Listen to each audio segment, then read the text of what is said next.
Entre varias perlitas que van dejando, ¿no?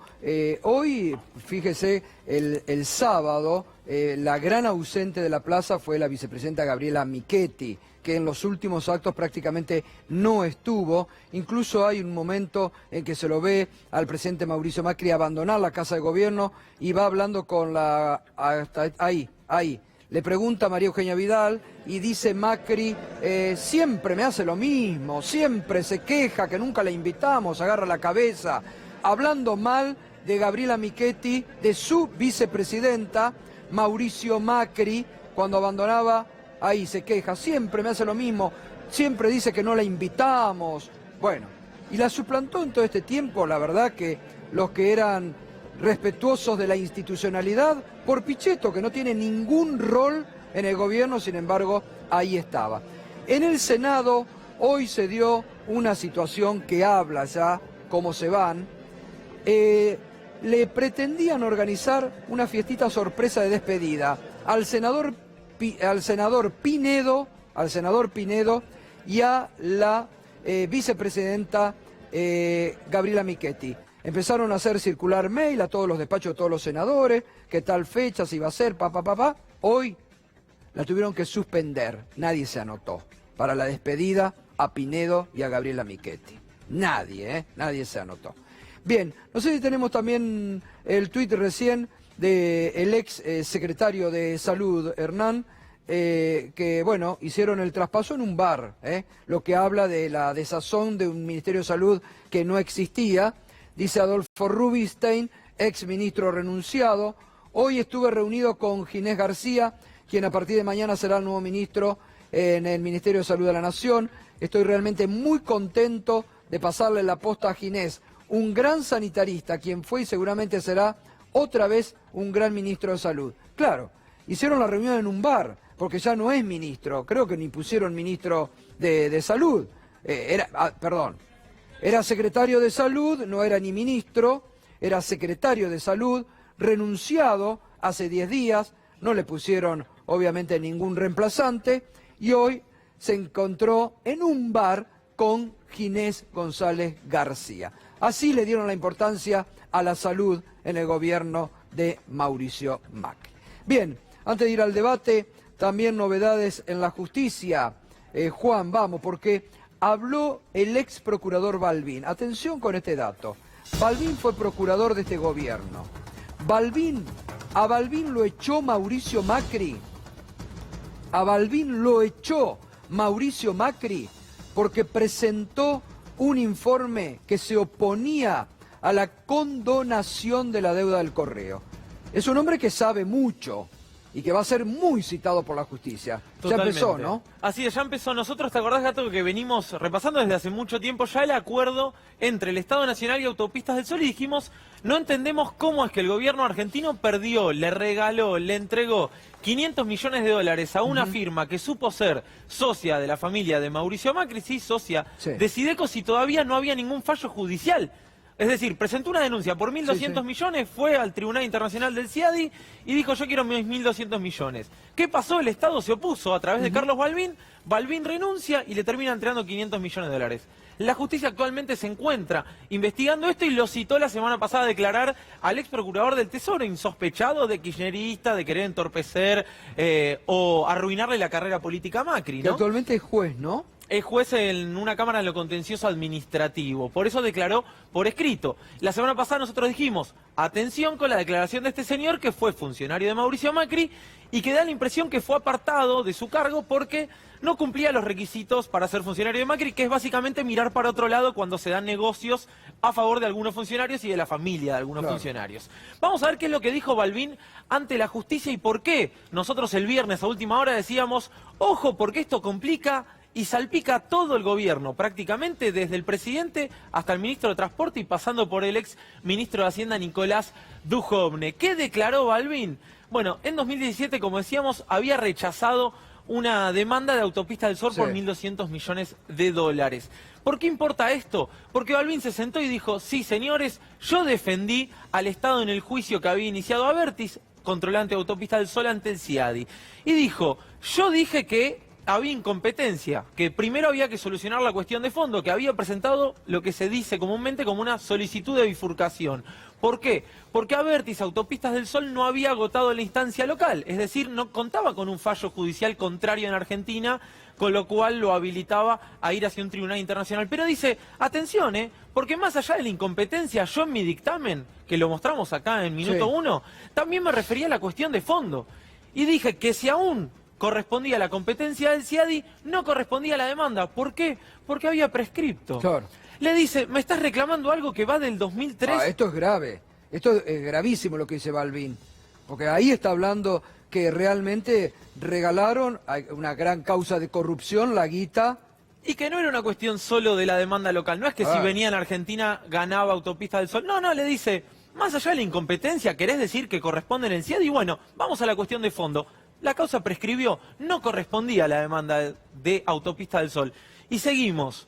Insisto, 500 millones de dólares perdimos todos los argentinos y fueron a parar a las manos de un socio de Mauricio Macri histórico, de la familia Macri.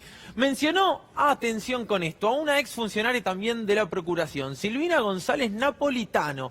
Dice, ella suscribió conmigo la defensa de Argentina. Y mirá qué casualidad, gato. Viste que nosotros venimos diciendo, hay funcionarios que cuando entorpecieron los negocios tuvieron que irse. Fíjate, dice, ella defendió conmigo los intereses del Estado. Hace 10 años que trabajaba en la Procuración del Tesoro ocupándose de las demandas internacionales. Bueno, dice Balbín al pasar, tras 10 años dejó su cargo. ¿Por qué lo habrá dejado el cargo? Y cerramos. Planteó la posibilidad que hubiera existido además conflicto de intereses en el acuerdo que finalmente se hizo. Me parece que esto habilita ya y amerita una ronda de indagatorias para los funcionarios salientes. Y la verdad que fue explosiva la declaración de Balbín. Yo creo que el hijo también, que demora la causa del correo, el procesamiento a Guadi, a otro, va a tener que llamarlo porque tiene mucho para decir sobre la causa correo. Gracias, Juan. Por favor, gato. Seguimos. Hasta luego. Bueno, muy bien. Nos vamos ya al debate. Está el diputado nacional Leopoldo Moró, está Enrique Zuleta Pucero, está Federico Aurelio, está Sergio Chousa para hablar de todos los temas. Primero, cómo se viene la economía y también lo que deja Macri. Es momento para hacer un balance antes de la expectativa. Primero, ¿cómo va la denuncia que anunció aquí que va a ser contra la mesa judicial del macrismo?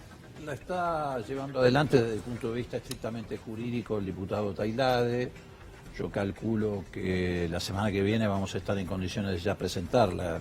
Es una denuncia que apunta básicamente a la llamada mesa judicial, un organismo que no existe en la Constitución ni en la ley de ministerios, y que actuó como una verdadera asociación ilícita para llevar adelante delitos indeterminados en esto que el relator de Naciones Unidas para la independencia de magistrados y abogados denunció como una permanente interferencia del Poder Ejecutivo en el Poder Judicial. ¿Qué balance deja Macri? Bueno, desde el punto de vista económico recién lo acaban de describir con cifras que son concluyentes porque además surgen de los datos oficiales, digamos, ¿no? Creció el dólar 500%, bueno, pero yo no quiero volver a repetir lo mismo y cansar a la gente porque además cada uno de los argentinos sabe lo que ocurrió porque lo sufre en carne propia. Me parece que también hay que hacer un balance de las cuestiones de naturaleza institucional, porque el macrismo en su retirada ha tratado de atrincherarse en la cuestión institucional. Y bueno, me parece que es sumamente negativo, desde haber intentado meter 2 jueces de la Corte por la ventana, hasta no haber reformado el Consejo de la Magistratura, algo que se comprometió a hacer en la campaña electoral.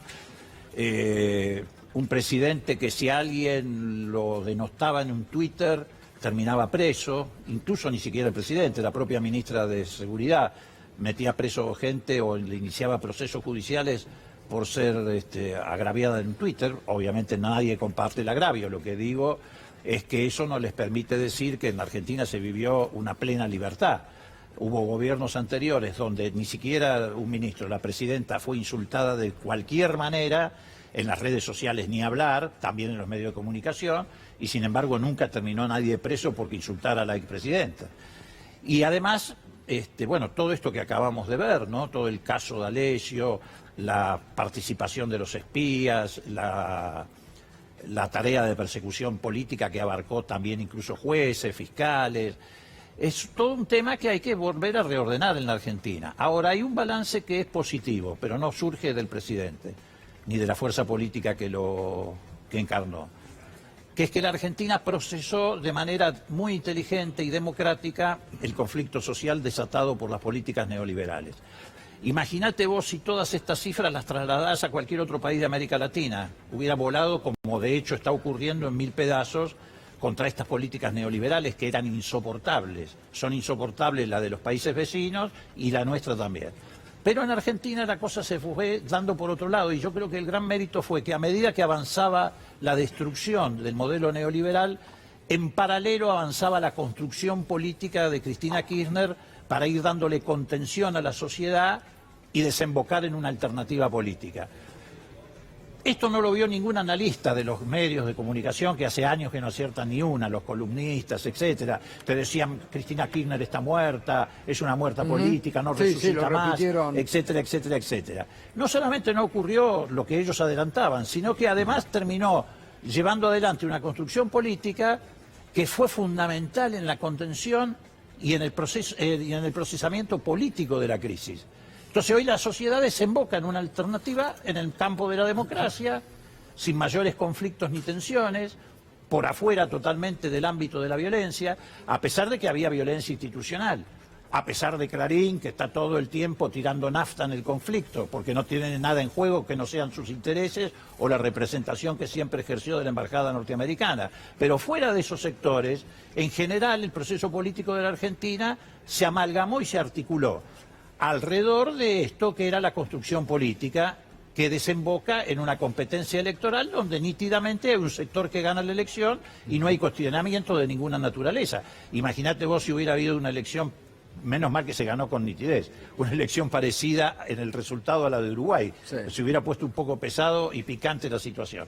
Pero me parece que este también es un mérito que hay que atribuirle a la expresidenta, haber hecho esta construcción política en el medio de la difamación, de la estigmatización, que eran las únicas herramientas que tenía el gobierno. Por eso es una payasada que hoy digan que son la última trinchera de la libertad. En realidad la última trinchera de la libertad del 83 hasta acá siempre fue la sociedad argentina.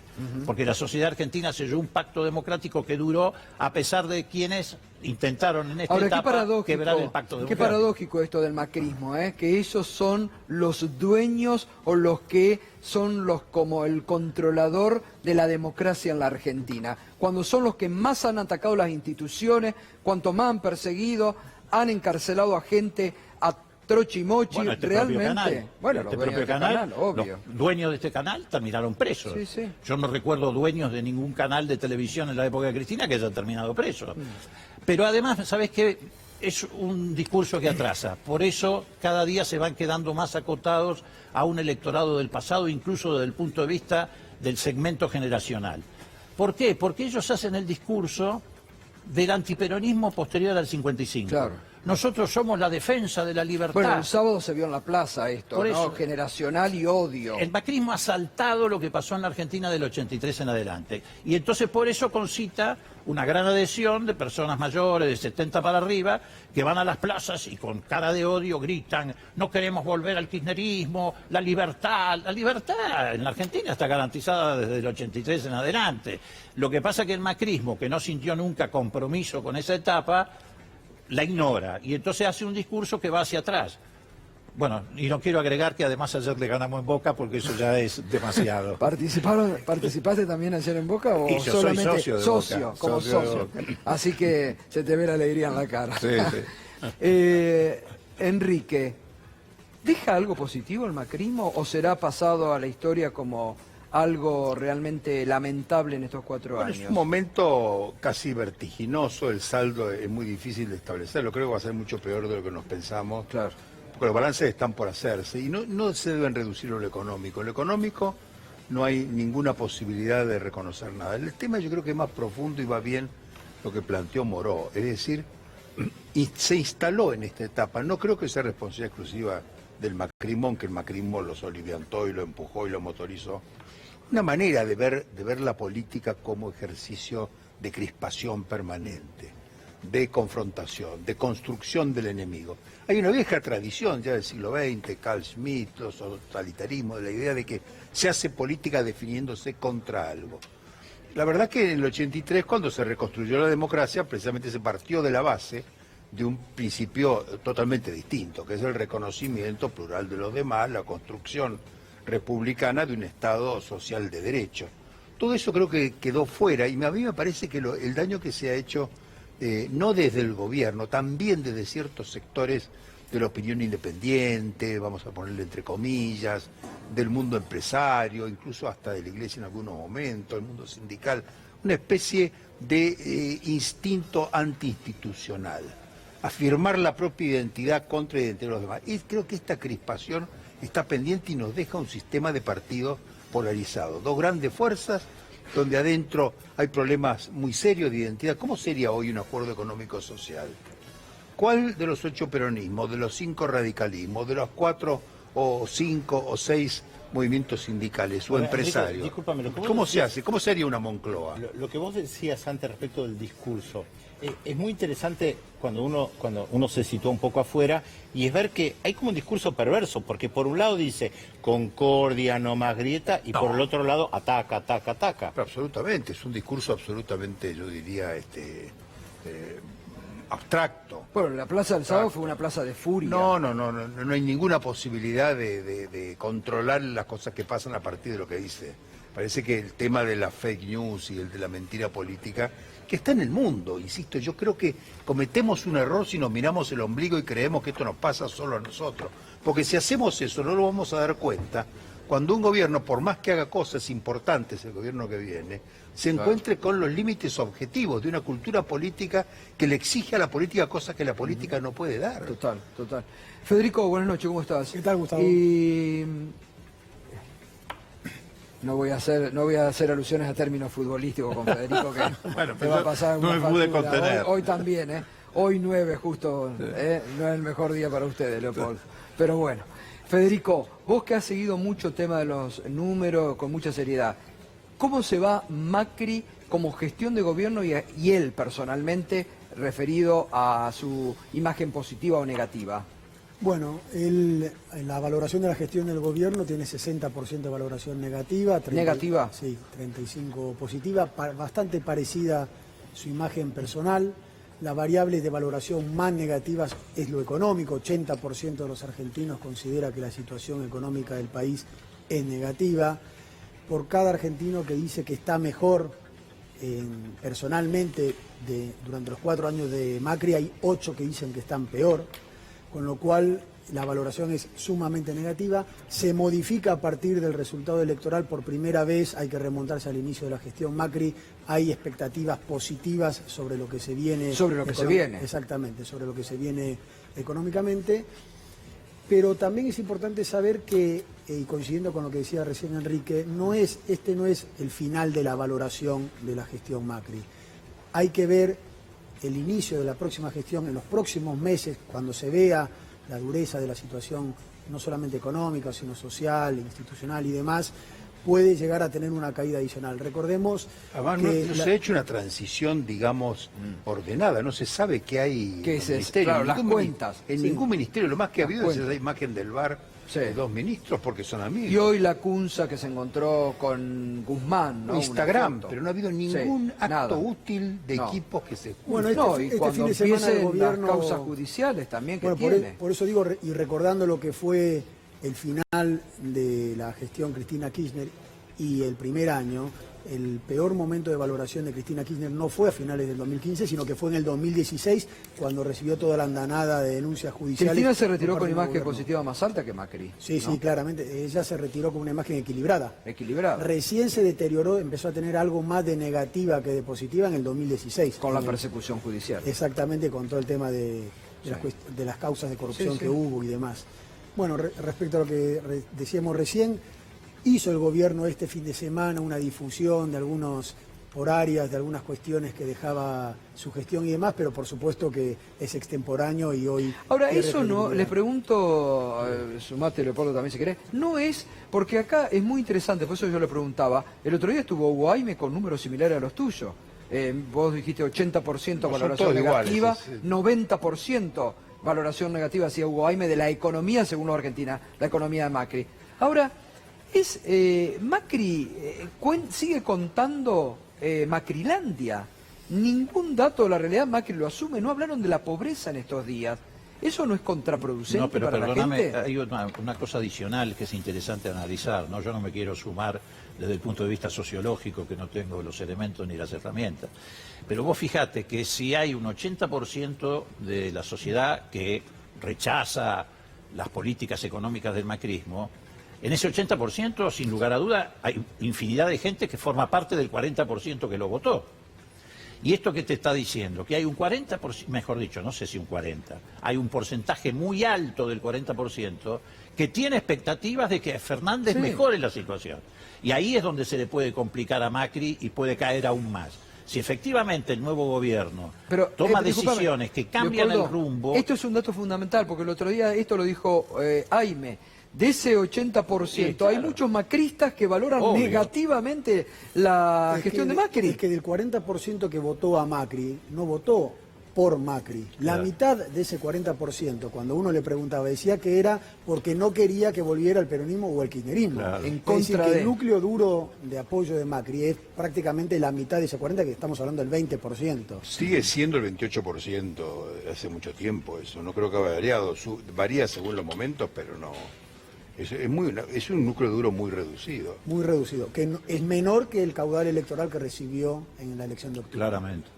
Sergio, y bueno, ¿qué hay que agregar? El tema económico es un desastre lo que deja, ¿no? Sí, tiene toda esta discusión una traducción directa con lo económico, porque claro, cuando uno escucha lo que fue el discurso de despedida de la cadena nacional la semana pasada, Macri decide evaluarse en función a algunas variables, algunas que están un poco manipuladas, un poco estranguladas desde la medición que hace. Por ejemplo, cuando habla de los números de inflación, dice que el promedio de los últimos 100 años es 60%, claro, toma algunos años que fueron de hiperinflación. Hiperinflaciones que tuvo la Argentina. Claro, con lo cual el promedio ahí no resiste ningún tipo de análisis. Después elige algunas variables muy economicistas, la evolución del déficit fiscal, digo, cuánto eso termina afectando sobre la calidad de vida de la gente, de forma muy difusa, lo vimos estos años. Elige también estrangular algunos números relativos a la deuda, calcula la evolución de la deuda medida en términos nominales. Entonces termina diciendo que el kirchnerismo tuvo un proceso de endeudamiento, porque creció lo que debemos en dólares, sin compararlo contra el tamaño del crecimiento de la economía. Una enormidad del plano económico, digamos decir eso, es realmente brutal. Pero no habla de pobreza, que fue el parámetro incluso que había puesto cuando inició la gestión. Dijo, mi gestión va a ser un fracaso si no logro reducir esos números de pobreza. Nos vamos con la indignidad de más de 40%. En el segmento de menores de 17 años, 6 de cada 10 chicos y chicas argentinos son pobres hoy en día y casi 10% de indigencia. Pero debe haber pocos gobiernos en el mundo que se van y dicen fracasamos, no fue mal, y tiren todos los datos negativos a la mesa. Tratan de dibujarlos para quedar bien parados, más pensando que quieren rearmarse para el futuro.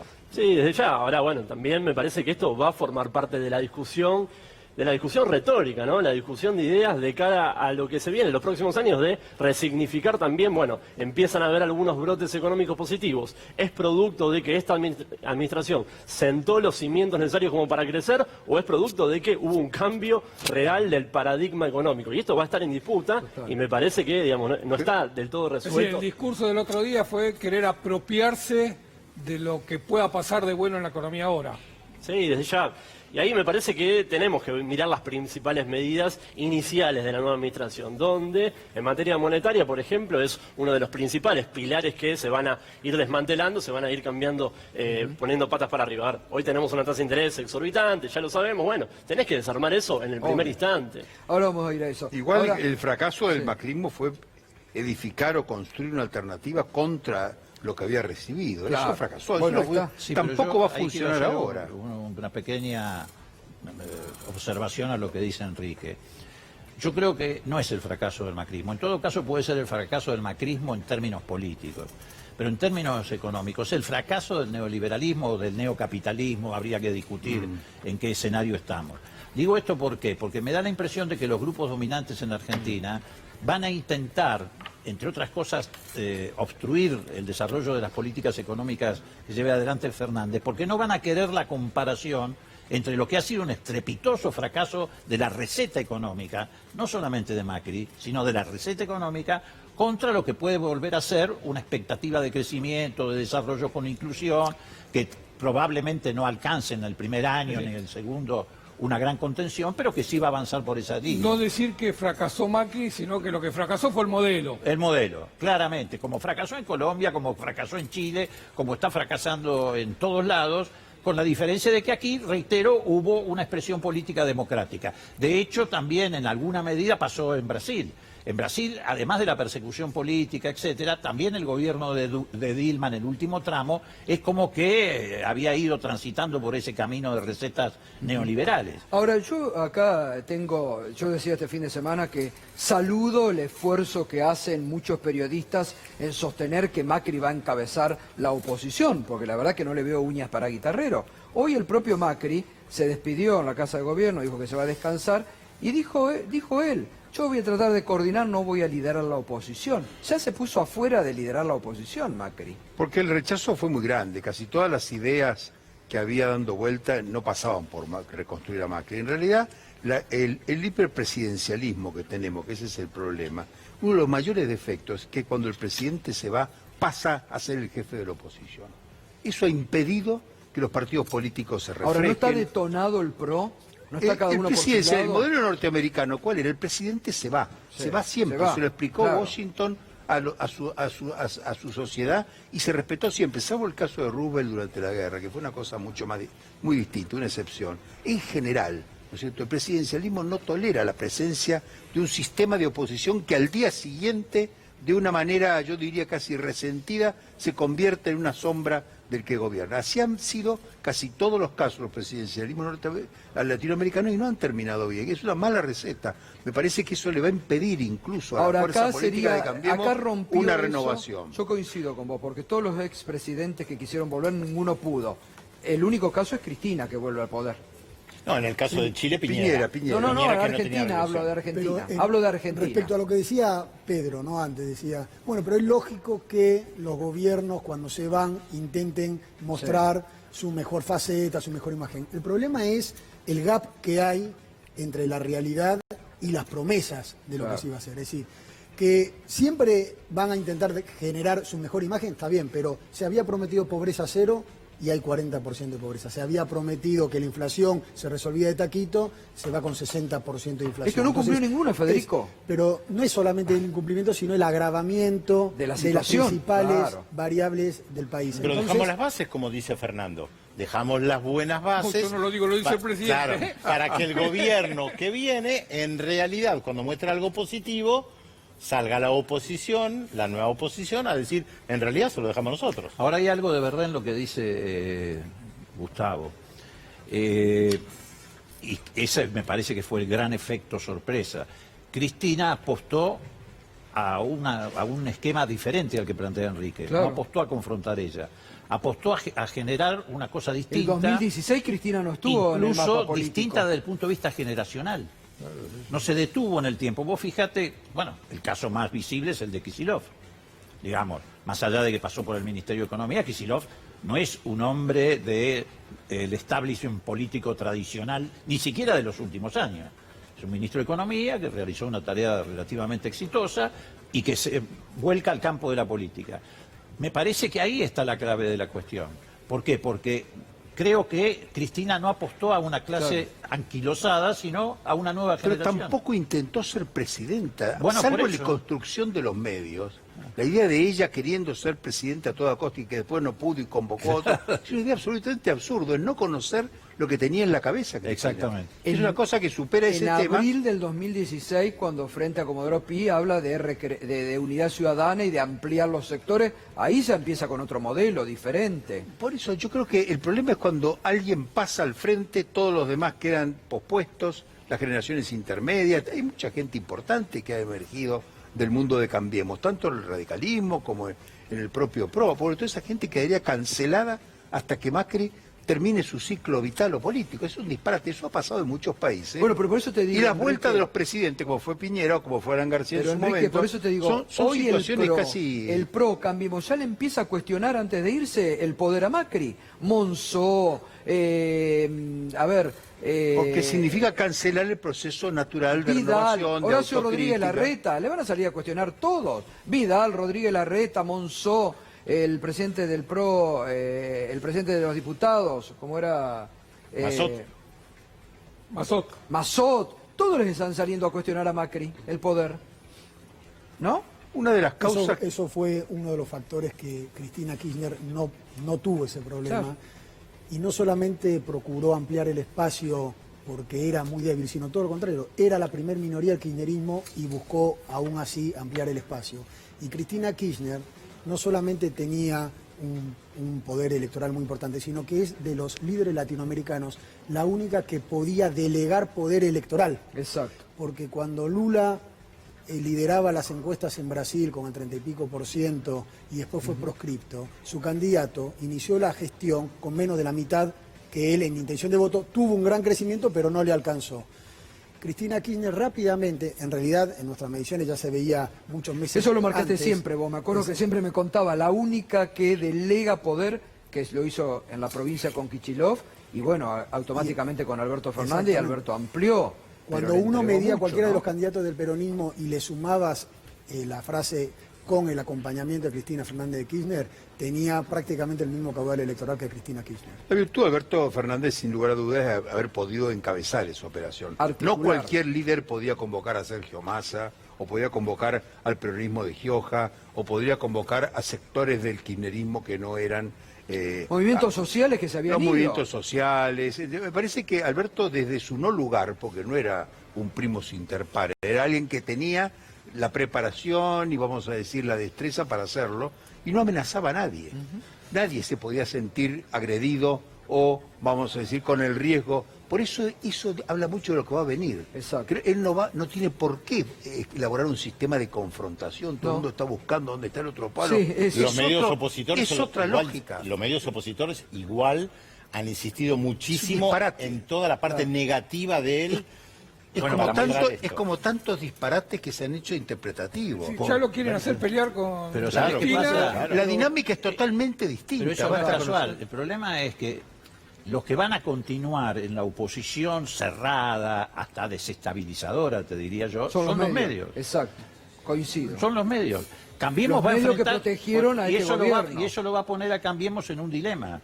Si adopta ese discurso de la agresión, de la desestabilización, o si hace una construcción con la mirada puesta en la competencia electoral futura, que sería absolutamente sano, democrático, etcétera. Lo pone a Cambiemos. Esos medios van a seguir en la confrontación. Pero le va a ser muy difícil a los dirigentes de Cambiemos emanciparse de los medios, porque gran parte de ellos han crecido, Total. han surgido En el y se han fondo- afirmado a partir de los medios. Así es, efectivamente. Está muy interesante el debate. Una pausa y continuamos.